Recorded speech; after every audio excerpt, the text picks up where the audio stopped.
aprovecho de ir presentando. Somos parte de la Fundación Santa Sofía, una fundación que partió este año con interés por abordar temáticas relacionadas con alta sensibilidad sensorial, obviamente con la condición del espectro autista y también con altas capacidades.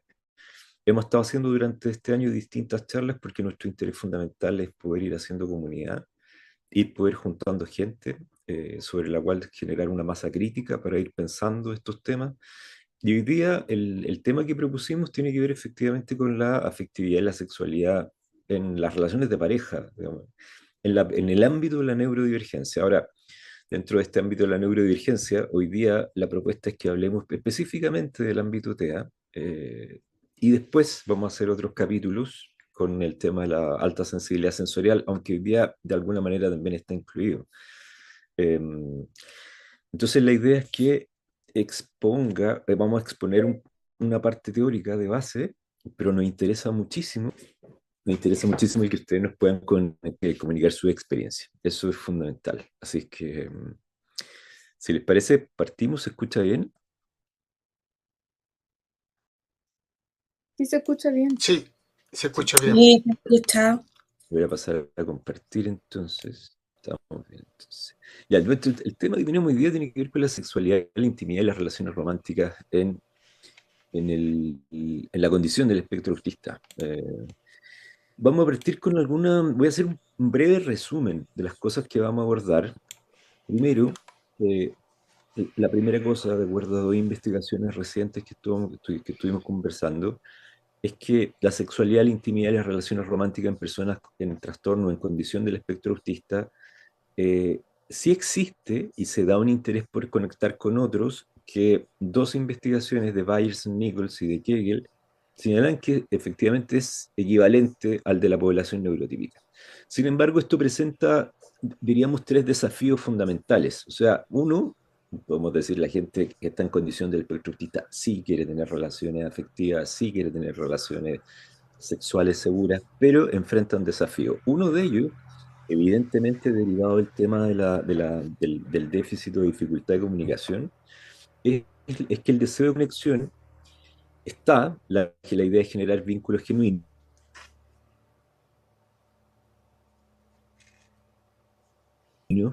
pero hay barreras comunicacionalmente que afectan evidentemente el contacto físico.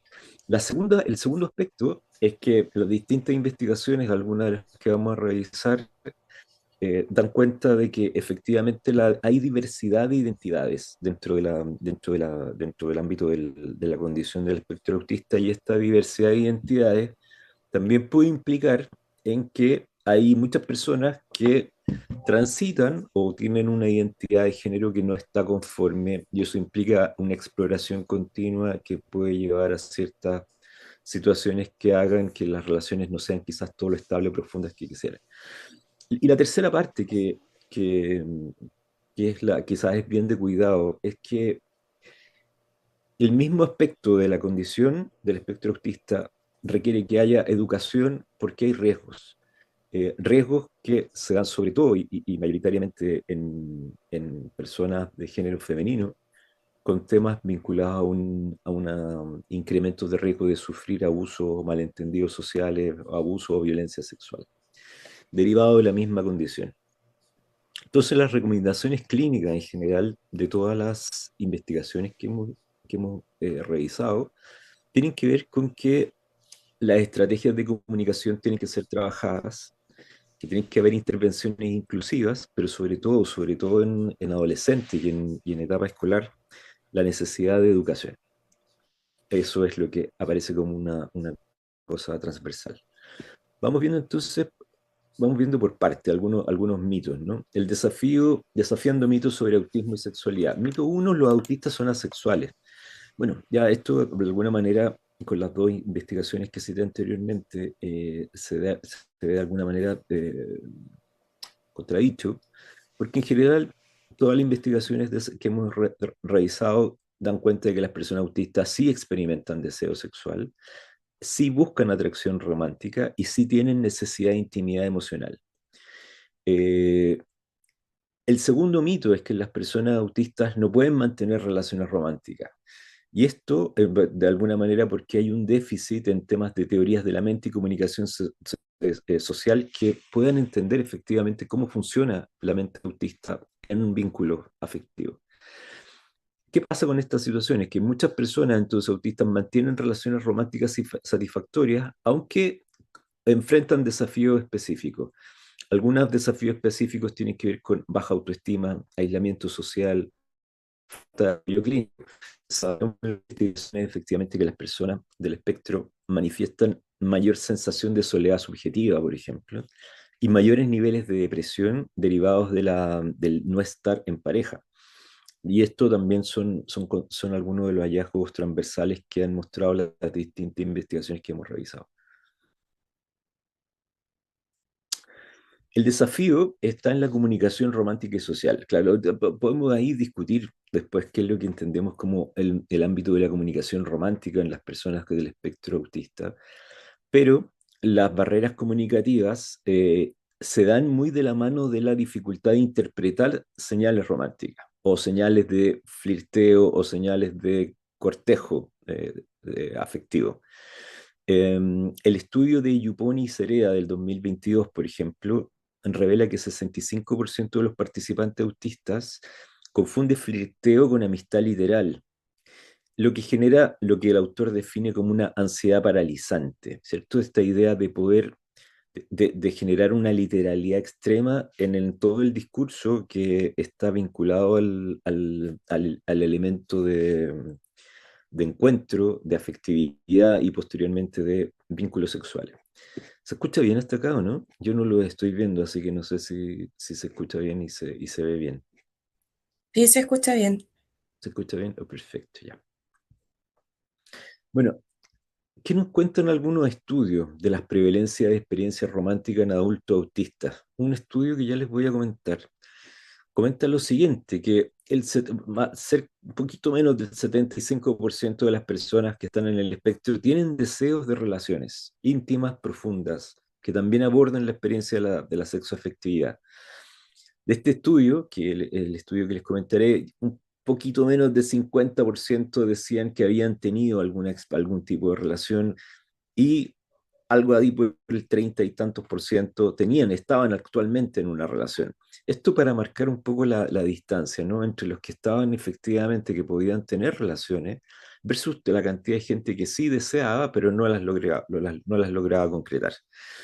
Este estudio, que es el estudio de Sedgwick de 2019, señala que 60-75% de adultos autistas desean tener relaciones románticas, que un 40-50% las ha tenido alguna vez como significativamente, pero un 30-40% está en una relación romántica, definida de esa manera en el estudio. Sí. Bueno, esto tampoco dista mucho de lo que puede ser un patrón vincular neurotípico, pero se dan algunas cosas interesantes, por ejemplo, cuando analizamos lo que pasa con las mujeres autistas. En las mujeres autistas sí manifiestan, a diferencia de los hombres, mayor deseo de relaciones cubiertas por este elemento romántico, pero tienen menor tasa de éxito inicial. Esto está explicado mucho por temas de masking y otras cosas más de deseabilidad social, pero encontraban que este estudio de Sedgwick del 2019 comentaba que la principal dificultad era interpretar los códigos y las señales en situaciones sociales, y esto hacía que efectivamente las mujeres autistas sintieran, percibieran subjetivamente que había mayor vulnerabilidad en contextos sociales y sexuales. ¿Sí? Esta dificultad de poder codificar o decodificar los, eh, los distintos mensajes subyacentes a un encuentro afectivo sexual les generaba entonces esta sensación de vulnerabilidad e inseguridad en ámbitos sociales y sexuales posteriormente. Los hombres autistas, en tanto, reportaban un deseo similar de interés, pero enfrentan diferentes barreras. Por ejemplo, lo que es la iniciación social y la interpretación de señales en ese sentido, en conjunto con lo que les pasa al grupo de mujeres.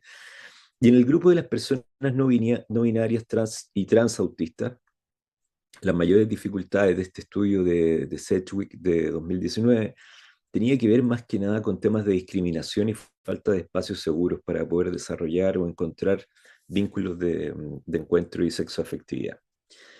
En cuanto a la duración y satisfacción de las relaciones románticas de las personas autistas, este mismo estudio señala que en promedio son más cortas que las de las personas neurotípicas, 2 a 4 años versus 5 a 7 años de la población general, de acuerdo a este estudio.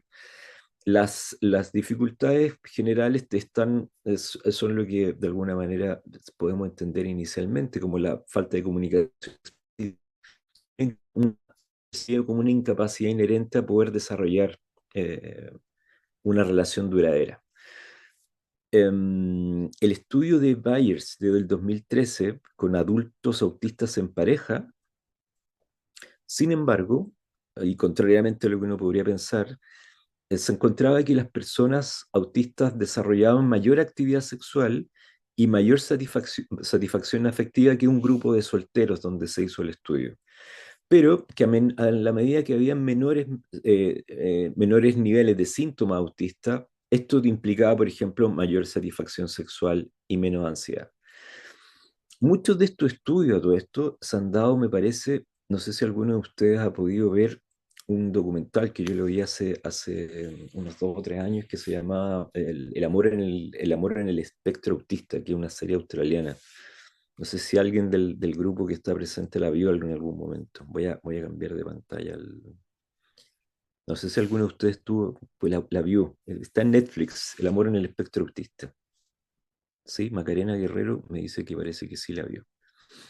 Bueno, eh, la Ana Karina o Rodolfo me dice que también la vio. Bueno, parece que este estudio, este documental o este documental basado en experiencias reales de la gente, eh, disparó una serie de estudios que se han hecho más frecuentes, porque si nosotros observamos la curva de estudio en relación con la sexoafectividad de las personas autistas, vemos que en los últimos años se ha manifestado con mayor frecuencia. Y parte también de estos hallazgos, de estos estudios han manifestado algunas cosas recientes que han resultado interesantes. Por ejemplo, vuelvo ahora a la presentación, con lo que ha pasado con las diversidad de identidades en el espectro, ¿cierto? Un estudio de Beluso del 2025 muestra que efectivamente hay mayor prevalencia en temas de identidad de género, lo que se denomina como no conformes, y orientaciones sexuales diversas dentro de lo que es la comunidad autista. Cuando hablamos de identidades de géneros no conformes que se dan con mayor frecuencia dentro de la comunidad del espectro, es porque hay personas que se identifican como no binarias, como transgénero o con identidades fluidas. Por otro lado, se dan lo que se denominan en este estudio de Fanhers del 2022 orientaciones sexuales diversas. Estamos diciendo que esto se manifiesta con mayor prevalencia dentro de la comunidad autista, ¿no? Esa es la idea, ¿no? Que esto se manifiesta más frecuentemente. Por ejemplo, este estudio asociaba que dentro de la comunidad autista se da más asexualidad, más demisexualidad, más pansexualidad y otras orientaciones que están más representadas en la población autista. Punto aparte, ¿eh?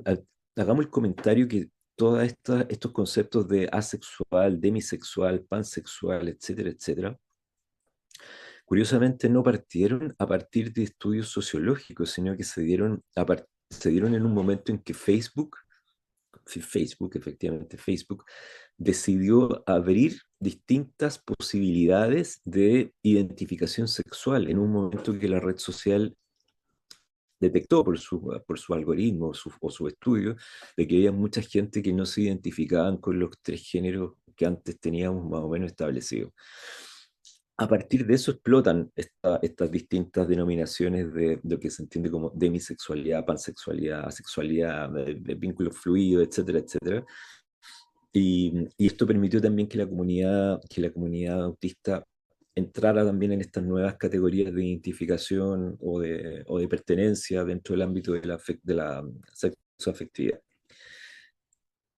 Interseccionalidad. Este estudio también demuestra que hay muchas personas autistas que navegan, es decir, transitan dentro de múltiples identidades, algunas de ellas que están marginalizadas, y eso añade obviamente complejidad a la experiencia romántica y a conformar una identidad en términos de establecer identidades en torno a vínculos sexoafectivos que pudieran parecer más estables. Em, ¿Cómo vamos hasta acá? ¿Vamos bien?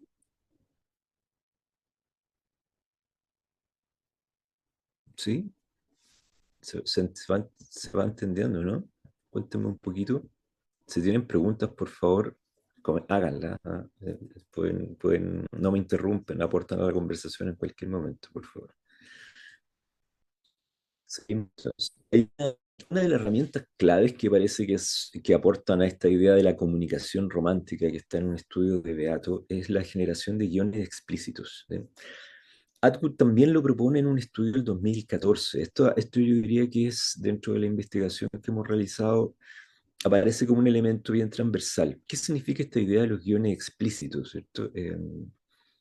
Preparar de alguna manera el encuentro, generar pautas de encuentro, pautas de diálogo, secuencias predeterminadas de palabras y acciones que, dado el contexto en el que se mueven las personas autistas, muchas veces ocurren bajo una lógica interna que no permite del todo, muchas veces, generar interacciones, sino que más bien es como una pauta interior que se lleva a cabo y que no permite esta alteridad en la comunicación. Entonces, estos guiones explícitos, al parecer, que es lo que estudió Beato el 2024, facilitan muchísimo el tema del encuentro romántico.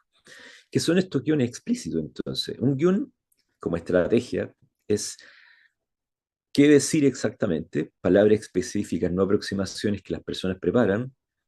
Se prepara el momento de cuándo decirlo, de cómo decirlo, ensayar el tono, el volumen, la velocidad, qué esperar como respuesta, reacciones probables del otro, y qué hacer si la respuesta es diferente con un plan B. Es decir, los guiones explícitos les proporcionan a algunas personas de la condición del espectro autista una suerte de algoritmo, ¿cierto? Una suerte de algoritmo con el cual pueden percibir una especie de mapa de posibilidades de relación en torno a un encuentro.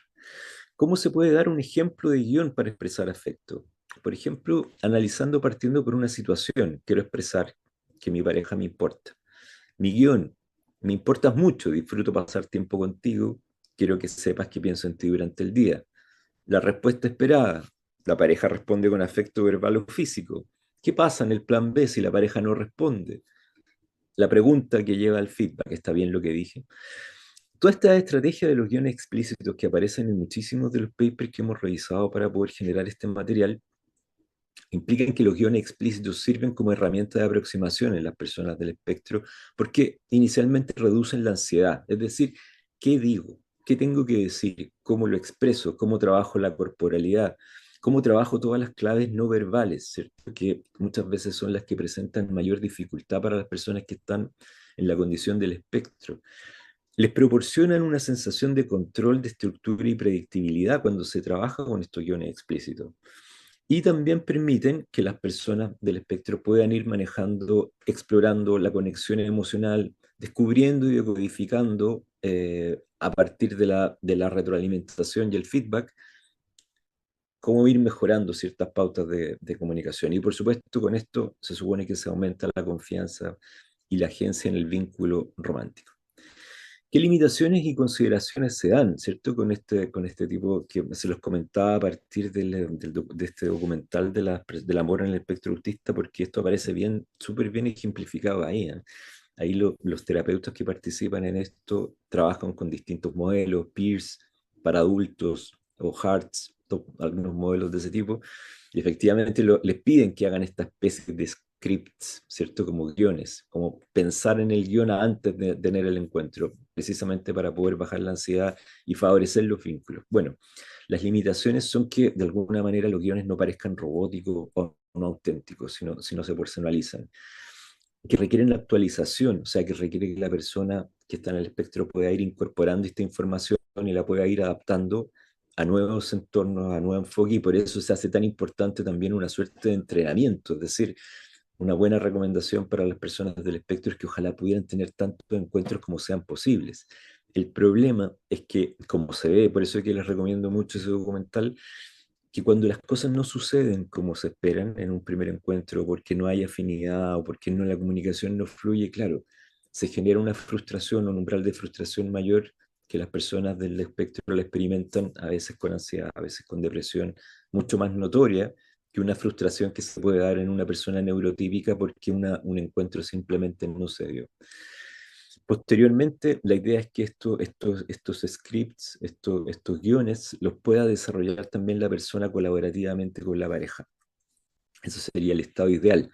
Hay otras investigaciones como la de Picard y Payot que nos habla el 2023 de cómo hacer todo este script, ¿cierto? O sea, se los cuento porque es un área de desarrollo que está avanzada y se genera toda esta pauta, que donde trabaja y participa también el terapeuta, donde participa posteriormente la pareja cuando hay una situación de mayor confianza y que permite explorar el afecto, expresar el afecto y sobre todo, quizá el núcleo más importante de todo esto, que es resolver los conflictos. Porque quienes hemos tenido experiencia dentro de lo que puede ser este ámbito de las relaciones de la neurodiversidad, sabemos precisamente que son los conflictos quizás los que más cuesta resolver por sobreinterpretaciones, por diálogos clausurados, por mala interpretación de señales verbales o no verbales, por sobreliteralidad de la comunicación. Entonces, esa resolución de conflicto, la idea es que pueda abordar todas estas temáticas.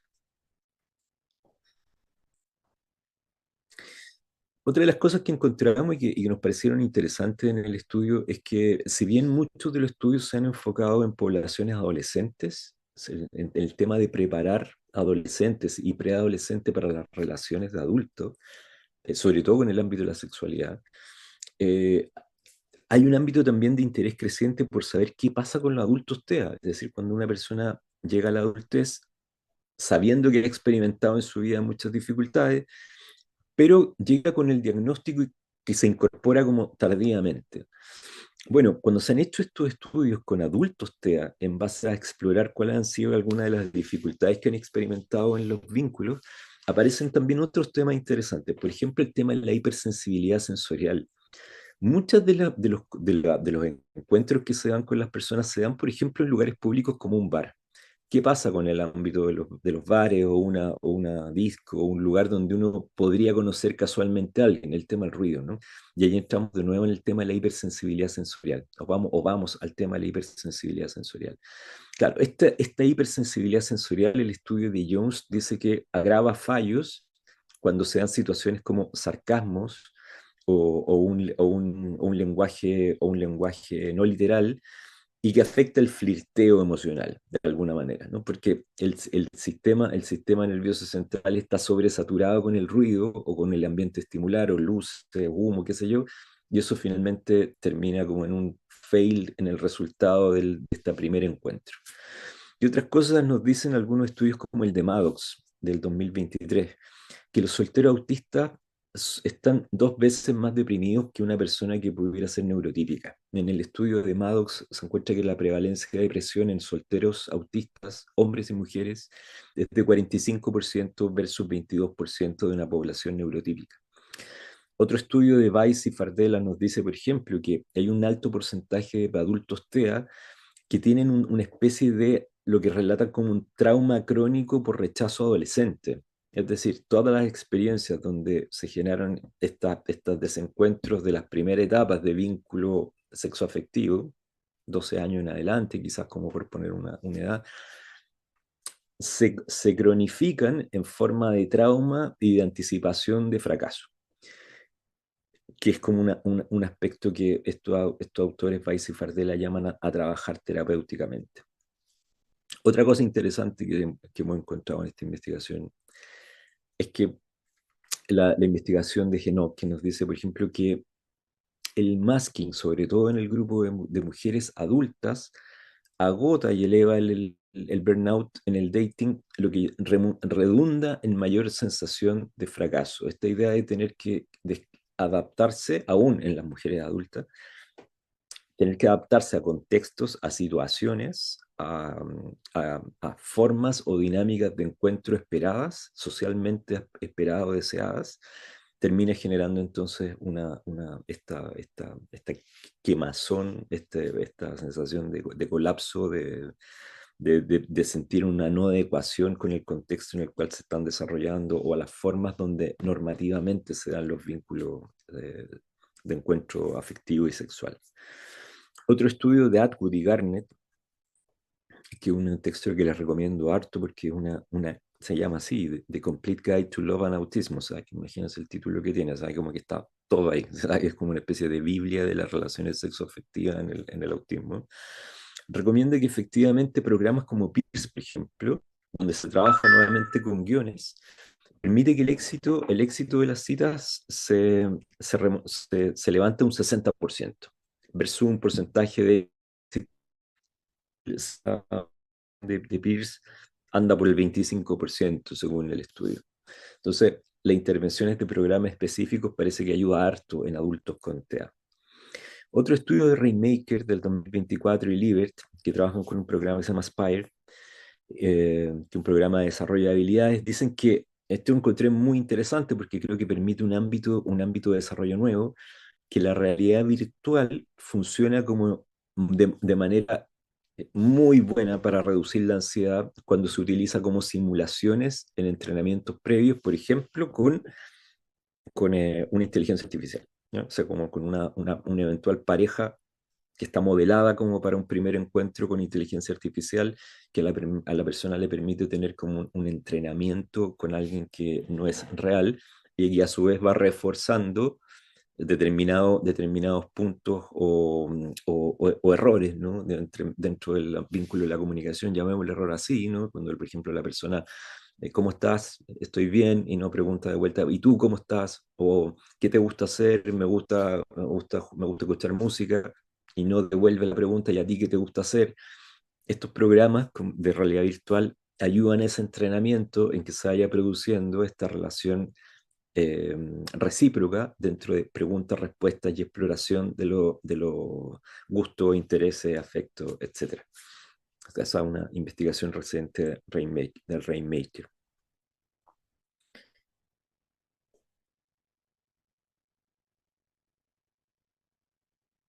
Déjenme ver, se me perdió aquí la... Creo que hay una laminita que me la salté. A ver, tenme un segundito. Que era importante revisarla. Un segundito que estoy buscando. A ver.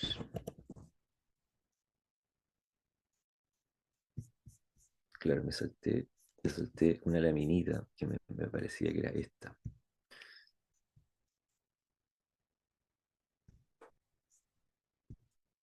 Esto me interesaba contárselos que... Ah, pero aquí no se ve. A ver,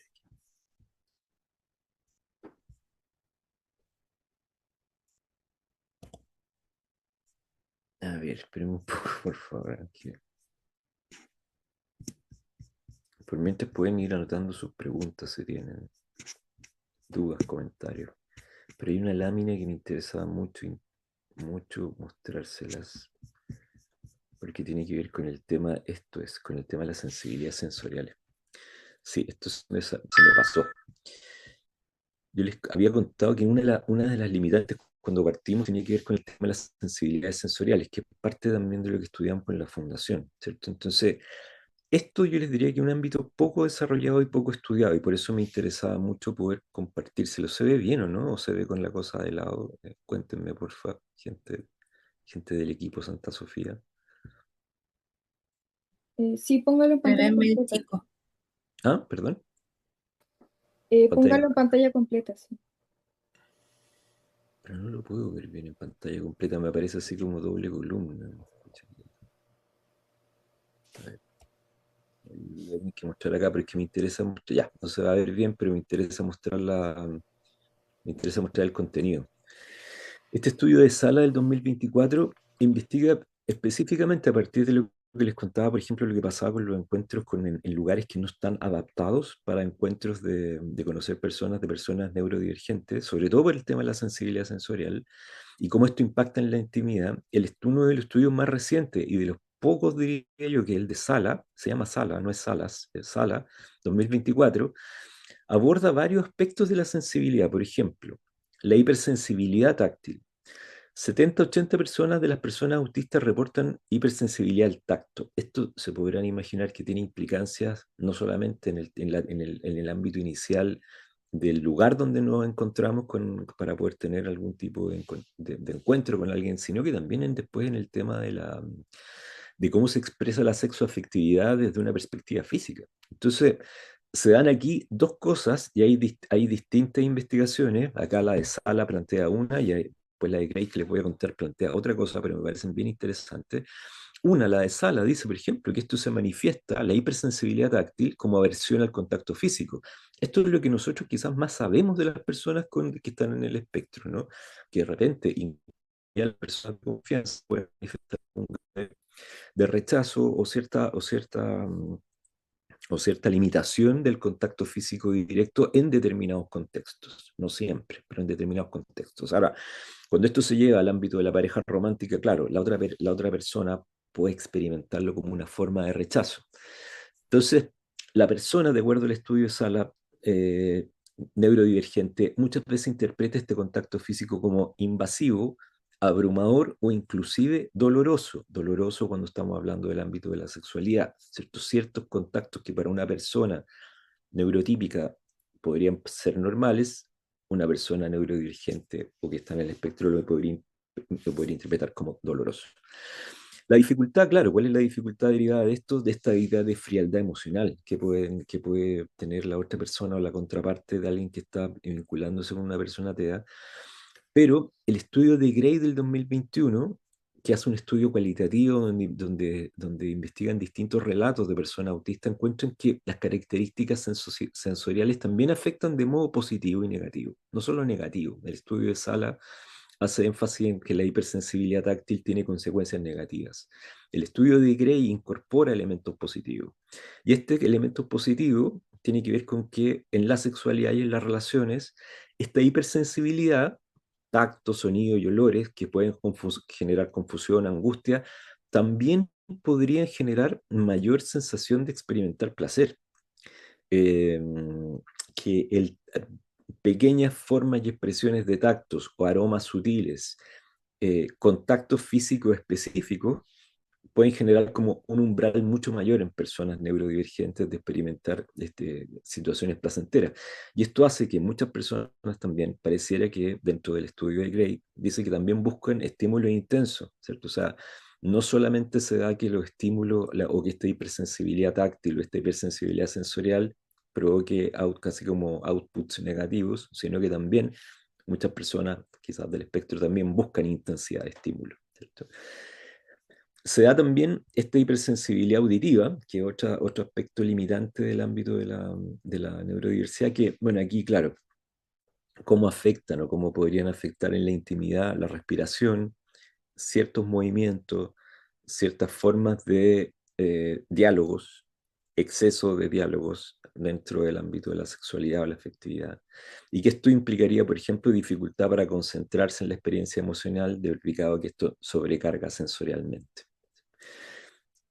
Otro aspecto de esta hipersensibilidad auditiva es la necesidad de ambientes silenciosos o con sonidos blancos o con ruidos neutros de fondo, por ejemplo, que señala el estudio.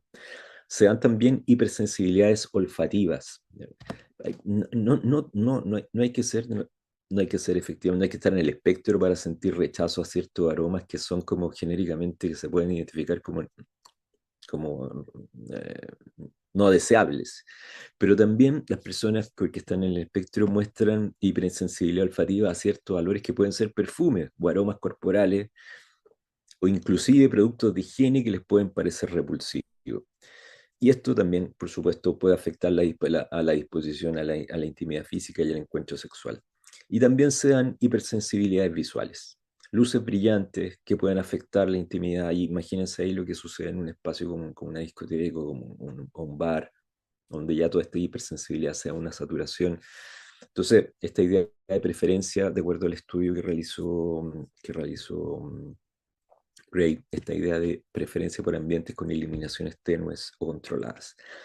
¿Qué es lo que pasa de todo esto? ¿Cierto? Que las soluciones adaptativas sobre las cuales abordan estos estudios dicen que comunicar explícitamente las preferencias sensoriales, que eso sería un logro dentro del ámbito de la relación.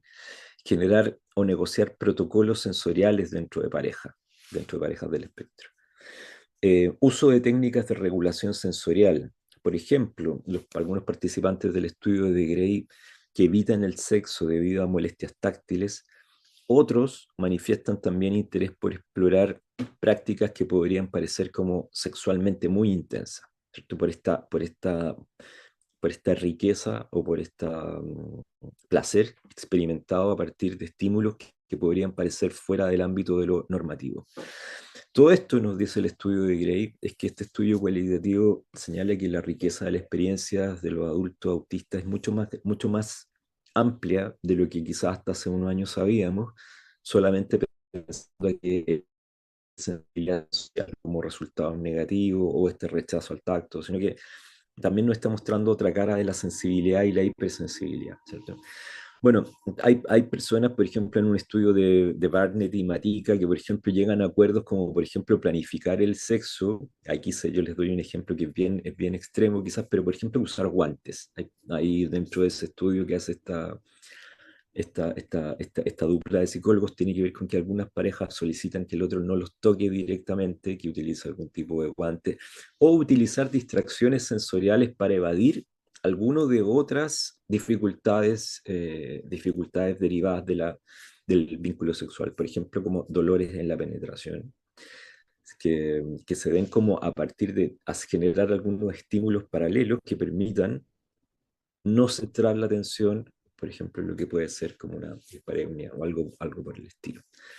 Todo el manejo, o sea, las investigaciones apuntan a que el manejo del diseño de la sensorialidad puede ser clave en la medida que la intimidad de la pareja se acerca mucho más o se va consolidando hacia una experiencia sexual que puede ser gratificante y estable, ¿no?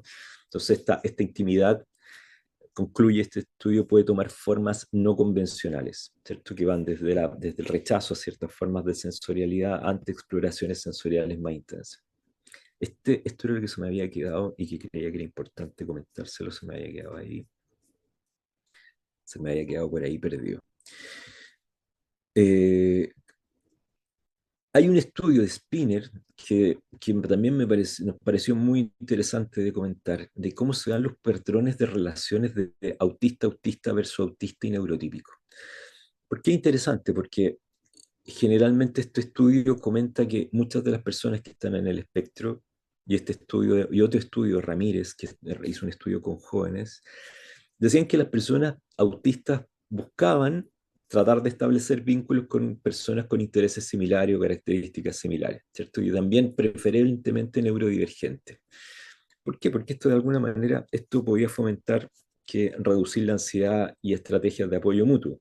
Pero también, y por experiencia propia, también he visto cómo se producen encuentros entre personas autistas que realmente una autista y otra autista enfrente y la comunicación fluye muy dificultosamente. Entonces, también creo, y aquí como me salgo un poco de las investigaciones, me parece que las relaciones autistas neurotípicas, si bien pueden ser complejas en el comienzo para poder establecer vínculos de comprensión mutua de lo que para el otro significa relevante, o de cómo superar barreras de sobreinterpretación, o cómo generar estos diseños de encuentro, pero también permite y facilita la adaptación de la persona autista, ¿cierto? Y al neurotípico le permite también comprender lo que es esta diversidad y esta forma de ver el mundo que proviene desde otra perspectiva y otra configuración de un sistema nervioso central.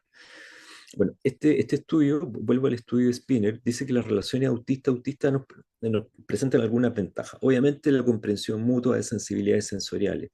Hay procesos de identificación de pareja que también funcionan muy bien. Esta idea de poder, de no tener que leer el subtexto, ¿cierto? De no tener que estar con subtítulos, de que la comunicación es explícita y concreta, y esto facilita en ambos lados el tener una comprensión mayor de lo que se entiende como literal, y menor ansiedad a no ser entendido, a ser visto como alguien que está como fuera del caja, fuera del molde. Bueno, los desafíos claramente tienen que ver con la dificultad de la iniciación social, la falta de compensación cuando sean áreas de debilidad que pueden ser no compatibles, como por ejemplo cuando hay ambas parejas que tienen alexitimia o ambas parejas que tienen muy afectada el ámbito de la comunicación verbal, etcétera, etcétera, etcétera, ¿cierto? Pero también nos dice que las relaciones autista-neurotípicas también tienen algunos aspectos a favor. Uno, que el partner neurotípico facilita la iniciación social, la negación de contacto. incorpora en otros círculos sociales, fomenta si es que una relación positiva y bien conformada, de que se produce una suerte de entrenamiento de espejo para que la persona pueda comunicar las maneras de otra forma y finalmente se genera una diversidad de fortalezas que se pueden complementar si se da y se genera un vínculo sano. Los desafíos que se dan en esta relación autista neurotípica tienen que ver con malentendidos sobre expectativas, que el partner neurotípico puede interpretar frialdades o faltas de empatía, la persona adaptarse a formas neurotípicas y que finalmente el partner neurotípico se convierte en una especie de cuidador en lugar de pareja y que termine viendo afectada o vea sobrepuesto este rol de una persona que necesita extremo cuidado sobre alguien que se conforme también como una pareja, o que el neurotípico interpreta que solamente la otra persona necesita cuidado y protección y no ella. Eso como otro aspecto. Esto ya se los comenté y voy a ir con las últimas láminas para que podamos tener una conversación. Bueno, yo les conté que tenía harto material, pero voy a cortarlo y creo que voy a dar unas par de láminas más en consideración de la hora. Y vamos a una parte que creo que es importante y que también todas las investigaciones concluyen en esto, en la necesidad de educación sexual, ¿cierto? Pero una educación sexual que a veces en nuestro contexto chileno, si bien puede ser escaso, imagínense lo que pasa cuando esta educación sexual es escasa también, aplicada a contextos donde hay neurodiversidad. En esto nos basamos en dos estudios que si bien no son recientes, pero son bien sólidos y consistentes con desarrollos actuales, que son los de Bernet y Matica y los de Gabriel y Van Burgundien del 2014, que señalan lo siguiente, nos dicen, bueno, efectivamente hay una carencia en todos los contextos generales que ellos investigan, y de hecho como en contextos de primer mundo podríamos decir, que hay carencia crítica de educación sexual y relacional adoptada para personas autistas graves, ¿cierto? Esto genera consecuencias graves porque no se educa específicamente adaptado a estos contextos en los ámbitos, sobre todo de colegio. Pero este otro estudio de Torralbas y Ortega, hecho en España, dice que tampoco en las familias se reporta como la capacidad de orientar, por ejemplo, en el ámbito de la sexualidad a los hijos que están en condición del espectro. Con todo esto, además, se suma en las familias, según el mismo estudio de Torralbas, que la percepción de un apoyo institucional en el ámbito educacional, sea de formación primaria o secundaria, universitaria, se entiende que es casi nulo, ¿cierto? O sea, como no hay una incorporación. Si ya si es dificultosa la integración desde la educación sexoafectiva, la brecha es aún mayor. ¿Qué es lo que implica esto? Bueno, la primera cosa en la que muchas de estas investigaciones que hemos revisado redundan son los en riesgos de vulnerabilidad. Dada la dificultad, sobre todo de las niñas y mujeres, por poder interpretar ciertos códigos sexuales, el subtexto, de poder entender contextos de flirteo o de vínculo sexual, es que hay mayor riesgos, por ejemplo, de abuso sexual y explotación por no reconocer intenciones que podrían ser, comillas, maliciosas. Aquí les cuento el dato de una experiencia que tuvo una paciente que tuvo una paciente adolescente que tuvo una situación un poco compleja cuando alguien le dice, por ejemplo, lo cuento como un ejemplo ilustrativo, eh, se conocen en un lugar como en una discoteca y le dice, vamos a mi casa porque ahí vamos a estar más cómodos o vamos a estar más tranquilos, te invito a mi casa. Y la persona claramente interpreta como que vamos a la casa para estar más cómodos y más tranquilos. Pero cuando llega a la casa para estar más cómodo y más tranquilo, esta persona lo que se encuentra es que esta persona inmediatamente le manifiesta el deseo de tener intimidad sexual. Eh, a la negativa y al rechazo de ella, la persona responde y le dice algo así, pero si tú sabes a qué veníamos. Claramente, quizás dentro de un contexto neurotípico, el decir vamos a mi casa o a mi departamento porque vamos a estar más tranquilos, significa, vamos, comilla, traducción, vamos a tener sexo o vamos a tener, bueno, no pasa. Esto no pasa muchas veces con las personas y con los adolescentes, sobre todo con adolescentes. que podrían estar en condición del espectro, o porque es un ejemplo bien literal, ¿no? Pero hay una serie de otras codificaciones que tienen que ver con la invitación a una actividad sexual o qué sé yo, que quizás son más sutiles todavía. Entonces, el riesgo de abuso sexual genera una sensación de vulnerabilidad constante, malentendidos sociales que pueden resultar en situaciones de acoso o coerción que se han dado y estas investigaciones las relatan, y falta de comprensión sobre la idea del consentimiento explícito de tener vínculos sexuales. Por esto es que algunas de las investigaciones que hemos revisado documentan esto que les comenté, las poblaciones o las comunidades autistas, sobre todo mujeres, de abusos sexuales o de violencia física derivada de un rechazo a un vínculo no consentido o violencia psicológica también. Este investigador particularmente, estos tres investigadores que estamos citando acá, señalan que la necesidad de adaptaciones para los contextos educativos para poder eh, enseñar e instruir en temas de educación sexoafectiva basada, por ejemplo, en guiones, en reglas explícitas, que no se deje toda la intuición social, comillas, que pueda tener una persona que está en la comunidad del autismo, en poder informar sobre señales de alerta y estrategias de protección, y en desarrollar habilidades de comunicación asertiva en contextos románticos. Aquí hay una cosa que nos parece que está totalmente al debe dentro del contexto educativo, pero también, no menos importante, como señala Torralbas, que tampoco las familias están preparadas para abordar estos temas de manera muy clara, con mucha confianza, con mucha claridad, sabiendo que el principal núcleo de cuidado de las personas que están en el espectro autista es la familia, son los padres, padre, madre generalmente, ¿no? Pero aún así no cuentan con herramientas para poder entrar en esta dinámica. Voy con una lamida más y pasamos pasamos a escuchar los que preguntas tienen, ¿no? Voy a saltar esto ya lo vi.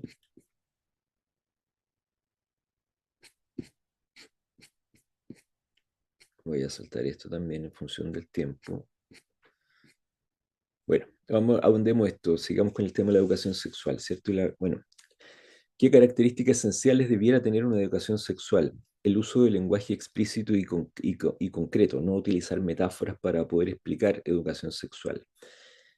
Se recomiendan a partir de estas investigaciones de Pedgrift y Sparapani del 2022 que en la educación sexual se incorporan ejemplos visuales y escritos, no solo verbales, que se informe sobre el tema del consentimiento sexoafectivo, de sus límites y cómo comunicarlo asertivamente, de informar sobre reconocimiento de abuso y manipulación como con señales tempranas de esas posibilidades, de incluir dentro de los programas educativos temas relacionados a identidades y orientaciones, y que efectivamente se concluye con la investigación de Gallagher que cuando hay una educación sexual adaptada, el riesgo reduce en un 40%, por la carencia de conocimiento sobre el consentimiento que manifiestan sobre todo adolescentes y preadolescentes sobre el ámbito de la sexualidad.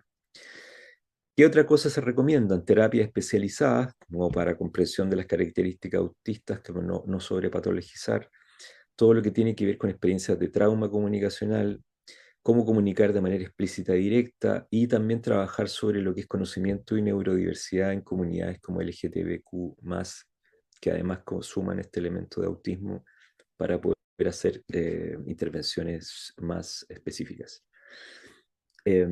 La necesidad del apoyo social y familiar, la educación en familias, también sobre el tema de informar sobre las características de cómo los hijos, ¿no? Hijas, familiares que están en condición autista, cómo se relacionan, de que sí tienen interés en relacionarse, de que sí les interesa la afectividad y la sexualidad dentro de marcos propios de entendimiento, pero, por ejemplo, desafiar los mitos sobre una asexualidad autista, o como que esto no pudiera parecer relevante e interesante para las personas que están en la comunidad. Eh, Finalmente, eh, muchas de las cosas que se dan como consecuencias negativas tienen que ver con lo que Landon habla del trauma relacional en personas autistas, que es la parte no bonita de todo esto, ¿no? Que tienen de la experiencia, resultado de las experiencias traumáticas que pueden tener algunas personas autistas en el contexto psicoafectivo. ¿Qué tipos de traumas relacionales comunes? Bueno, el ghosting y rechazo sin explicación. ¿Qué es lo que provoca esto? Dice el estudio. Ansiedad profunda sobre qué hice mal.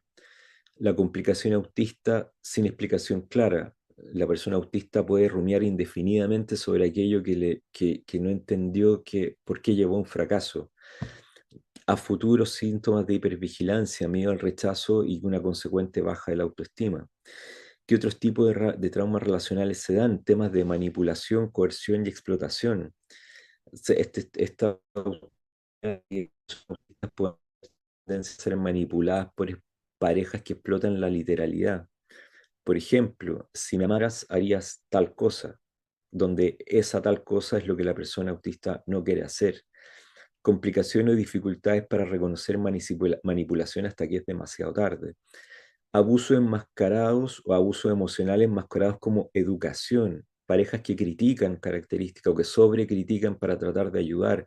No es esta la forma de cómo era mi pareja anterior, te falta esto o lo otro, no eres lo suficientemente activa, todo este tipo de cosas, ¿no? Necesitas hacer más de esto, que finalmente van agradando la confianza, la autoestima de la persona autista.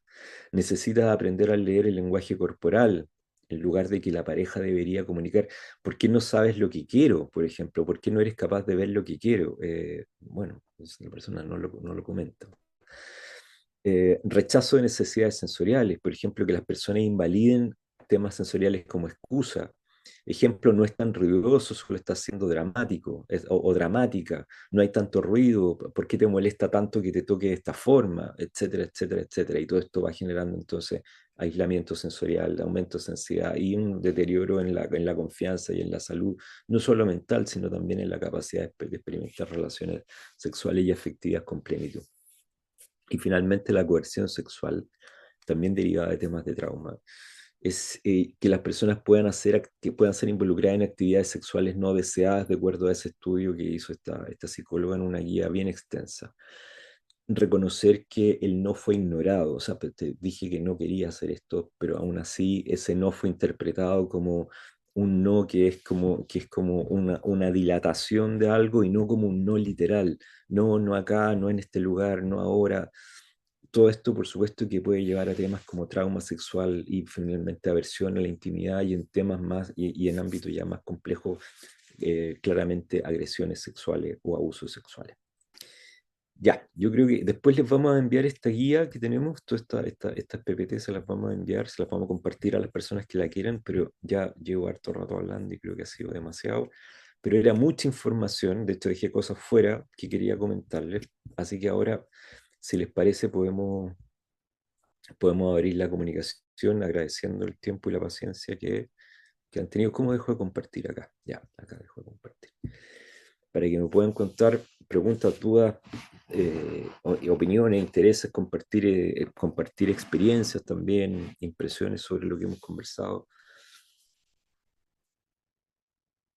Dejo ahí el micrófono abierto si alguien quiere comentar algo.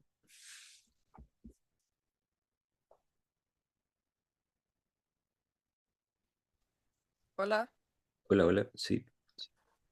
tengo una duda. Perdón, ¿quién no Soy alcanzó? Allen. Allen, perfecto. Sí, Eh, Allen, escuchamos. Mi duda es, ¿me escucha? Sí, escucho.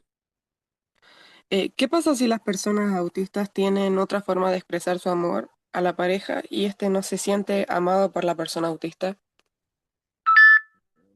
Algo de lo que comentamos, ¿no? Es como, es bien común que eso pase, y básicamente no todas las personas expresamos el amor. O sea, esa dificultad yo diría que no es solamente de las personas que están en el espectro. Yo creo que a todas las parejas no ha pasado, a todas las experiencias de pareja no ha pasado, de que los lenguajes expresivos del amor pueden ser distintos, pero claramente esto se acentúa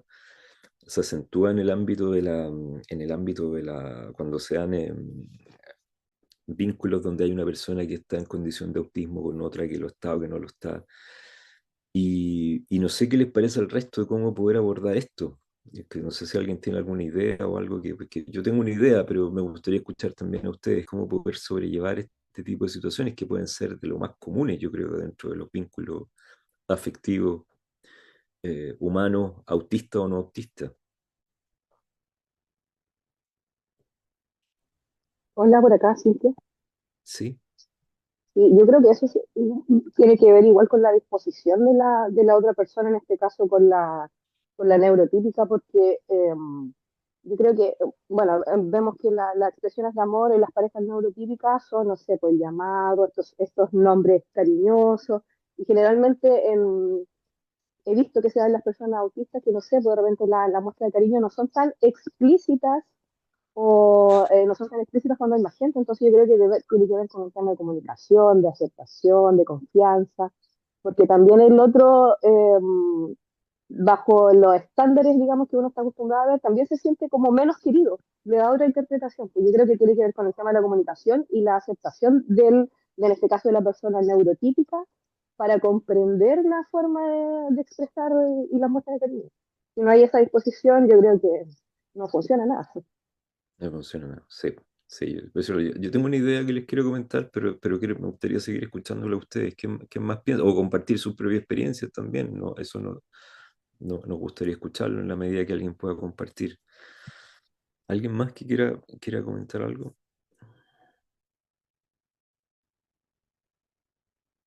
Pedro por chat Rubina Casal comenta que se me ocurre psicoeducación y comunicación directa. Ah, sí, de todas maneras, claro. Son dos buenas estrategias. El tema es cómo llevamos a cabo eso. ¿Cómo lo hacemos, cierto? ¿Cómo lo hacemos en concreto? ¿Quién quiere compartir una experiencia o quién tiene alguna idea de cómo abordar este tema de lo que planteaba Allen Adil? ¿No? ¿Nadie? Allen, ¿puedes repetir tu pregunta para que la escuchen de nuevo, por favor? Si es que alguien no la escuchó, para que la podamos refrescar. Sí. ¿Qué pasa si las personas autistas tienen otra forma de expresar su amor a la pareja y este no se siente amado por la persona autista? ¿Tú tienes alguna idea de eso, Allen? ¿Tienes alguna idea por ejemplo, cómo expresan el amor las personas autistas desde tu experiencia? Sí, de hecho a mí me sucedía que, bueno, yo soy la persona autista. Ujú. Entonces con mi pareja, expareja, esta persona no se sentía amada pese a que yo tenía otra manera de expresar cuánto quería. Era como, eh, le regalaba cosas que a esta persona le gustaban Mm, o era servicial mm, o cuidaba a esta persona cuando necesitaba algo. mm. Pero me comentaba que no se sentía amada esta persona porque no le decía explícitamente que le amaba. Ah, ya. Necesitaba escucharte. Algo así, sí. Necesitaba escuchar que tú la amabas, pero ya, muy clásico y típico y pasa eso. Ahí dice el Solán, se podría hacer consejería, terapia de pareja. Sí. Alguien tenía la mano levantada, José parece.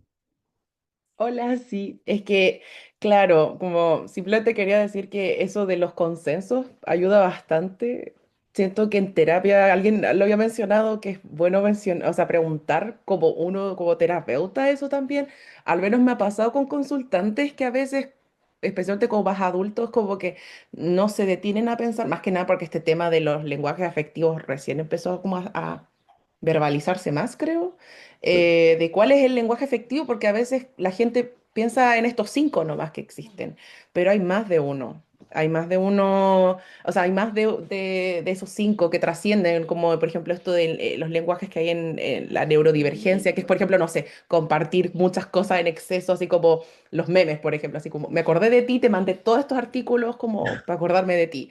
O por ejemplo, sobre, como no sé, si se mencionan un tema, estar así como media hora o más de una hora hablando del mismo tema porque les fascina, qué sé yo, y a veces transparentar eso, preguntar tanto como uno como terapeuta y como, ¿y cuál crees tú que es tu lenguaje afectivo? O irles haciendo preguntas que circunden ese tema, o bien entre parejas, digamos, como, ¿qué te gusta a ti? Qué sé yo, y bueno, a veces sucede que incluso uno accediendo a ese tipo de lenguaje afectivo que le gusta a la persona, a veces como que no es que no sea suficiente, sino que es como que a veces no coincide nomás.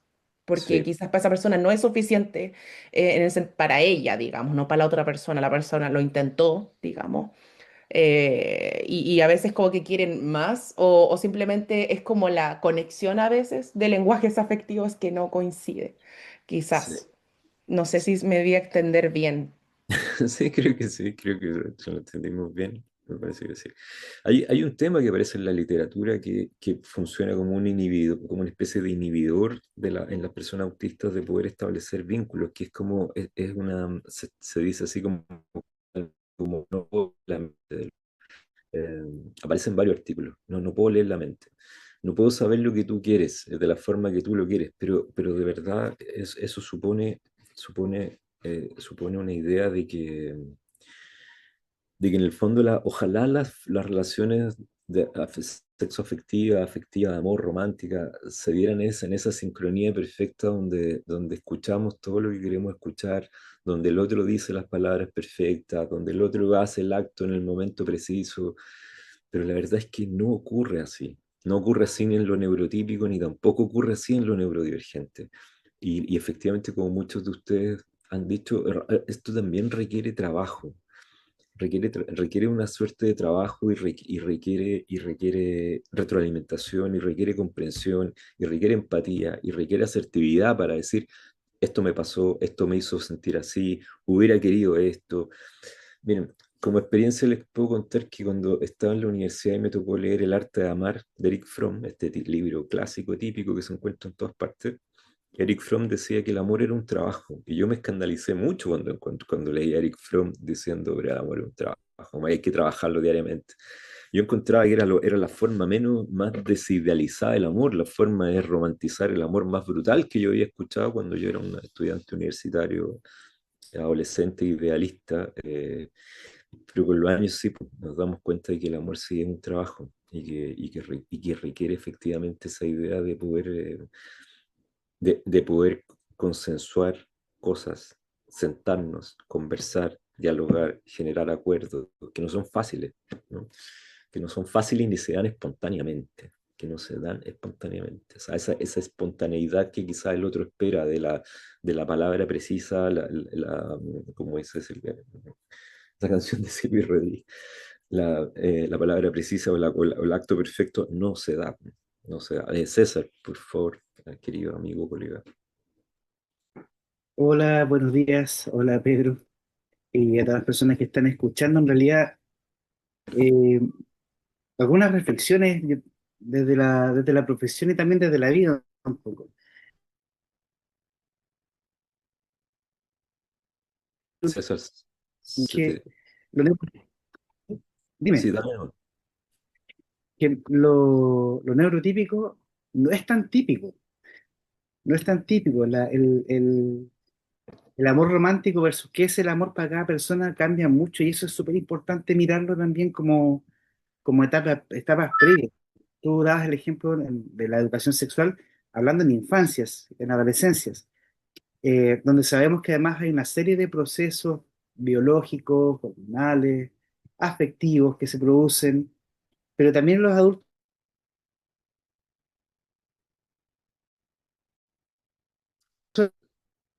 del libro tiene su historia, tiene padres que lo criaron de una manera, tiene experiencias previas de pareja, eh, tenemos una vida social y laboral que de repente nos satura un montón, seamos de cualquier parte del espectro. Entonces, todo eso afecta nuestra disposición, nuestra energía, justamente a esto que plantea Pedro del cómo nos paramos frente a una relación. Y hay una pregunta que es súper importante, que es cuánto estamos dispuestos a entregar o a ceder y qué necesitamos pedir del otro. Porque a veces se nos van a pedir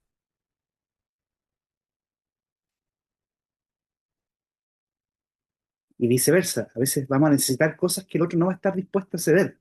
Y eso no tiene tanto que ver con la presencia de un espectro o de otro, sino también con la historia personal.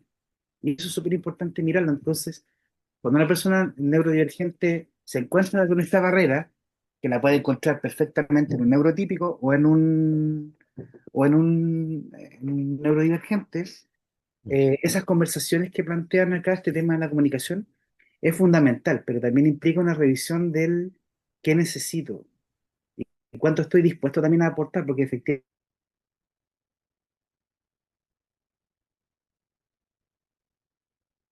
No sé si, laboral, pero sin duda que es implica un proyecto de vida, implica un proyecto de vida, bueno, quiero estar contigo o no. Estoy hablando del amor de pareja ya a largo plazo. En encuentros casuales, por cierto, es muy distinta la situación. Pero le da un poco vuelta a esta reflexión del cuánto estamos dispuestos y qué necesitamos. Y tener claras esas cartas antes de empezar a jugar es súper importante. Porque si no, a muchas personas yo creo que nos ha pasado que entramos en relaciones donde hay afinidad con el otro, pero no está esta mirada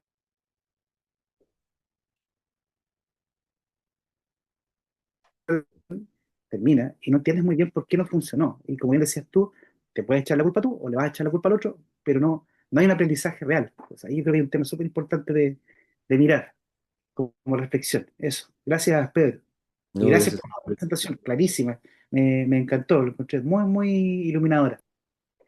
Sí, bueno, yo traté siempre tratamos en la fundación de entregar material que esté sustentado sobre elementos científicos, investigaciones, y es un poco lo que hemos tratado de condensar hoy día. Quizás fue un poco largo y árido, pero queríamos poner bases de discusión sobre elementos teóricos. Ahí está Romina diciendo algo bien interesante, dice, soy autista, literal ejecuto lo de la psicoeducación y comunicación directa. Aprendo sobre neurodivergencia, le cuento, me imagino a la pareja, le mando info, cuando algo me gusta lo digo, si no, también pregunto qué gusta y qué no. Todo está mediado por tiempo, esfuerzo y terapia, claro. O sea, de todas maneras. No sé si está Romina por ahí, si nos quisiera como comentar un poco, o si puedes comentarnos así como en persona, o sea, en vivo, a voz viva, un poco esto, pero si no, muchas gracias por el comentario y totalmente. El tema del feedback es de la retroalimentación. No, no, ya no te preocupes, ya. No te quería poner en una buena aprieto. No, pero el tema de la retroalimentación es clave en esta cuestión, pero a veces también hay que tener coraje para eso dentro de la relación. Hay que tener como coraje para decir, esta es la forma que quieres que te quiera, esto te parece bien, esto no. Y también tratar de ser asertivo y entender que ni autistas ni no autistas no leemos mente. Y que el amor se expresa como una... voy al tiro con Gabriela, había otra mano levantada. Eh, y que el amor de pareja es el vínculo humano más complejo que hay. Jung lo dice muy bien, es el vínculo más que toca elementos inconscientes con mayor profundidad.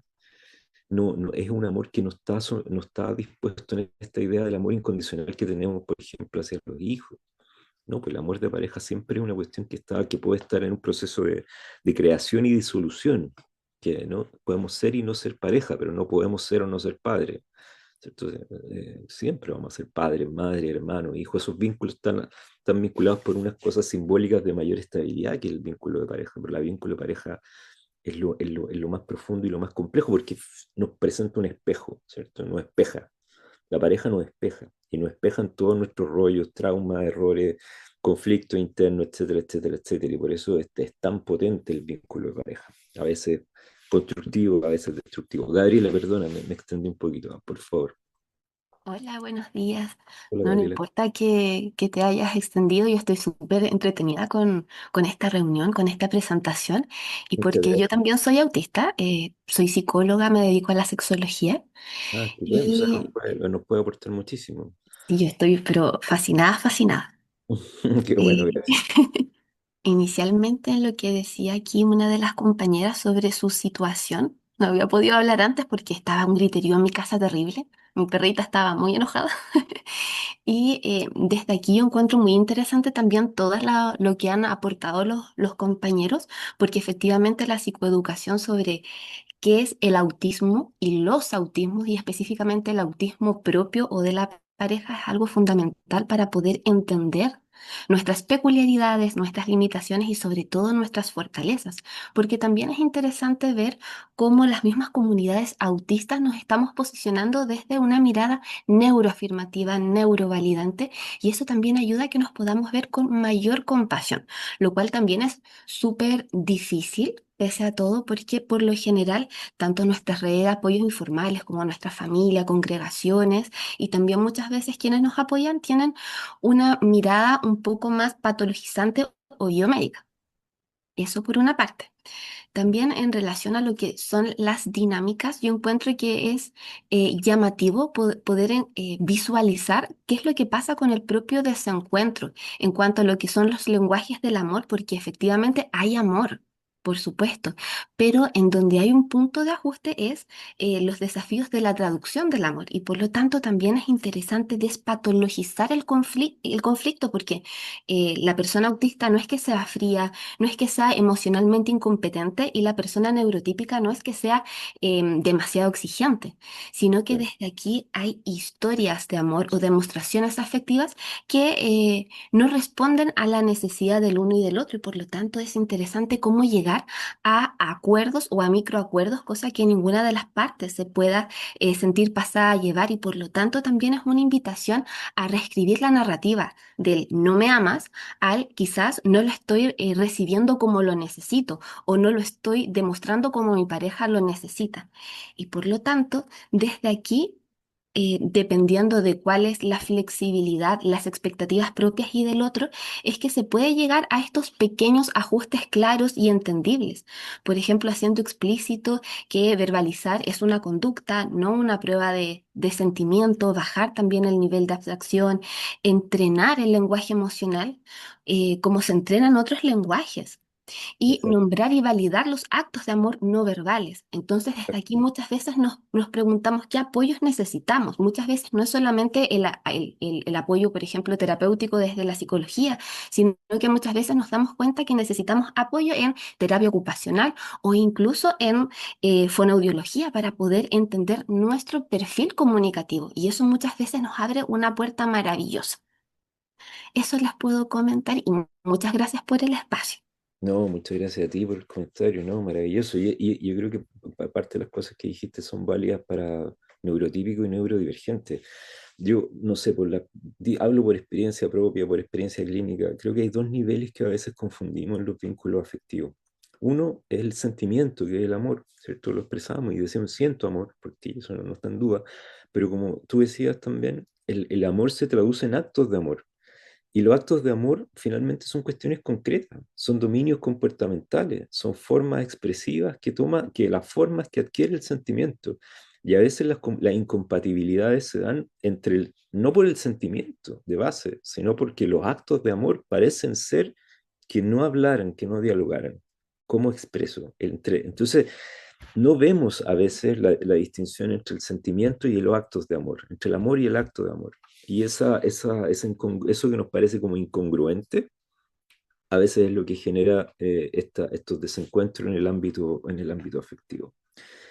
Em, Les quiero pedir, antes de que nos retiremos, por favor, a las personas agradeciendo juntarse con nosotros un día 27 de diciembre, fin de año casi a las 10 de la mañana. Les quiero pedir muy encarecidamente que por favor ojalá nos sigan en redes sociales. Voy a poner el Instagram de nuestra fundación que se llama Santa Sofía-Fundación porque vamos a hacer una segunda parte de esto y unas terceras partes después para que nos puedan seguir en Instagram. Y si por favor también me quieren seguir a mí, agradecido porque también ahí voy a estar subiendo material, psicólogo Pedro, y información. ps.pedro Salinas Quintana en Instagram, también le agradezco y ojalá nos sigan para poder estando.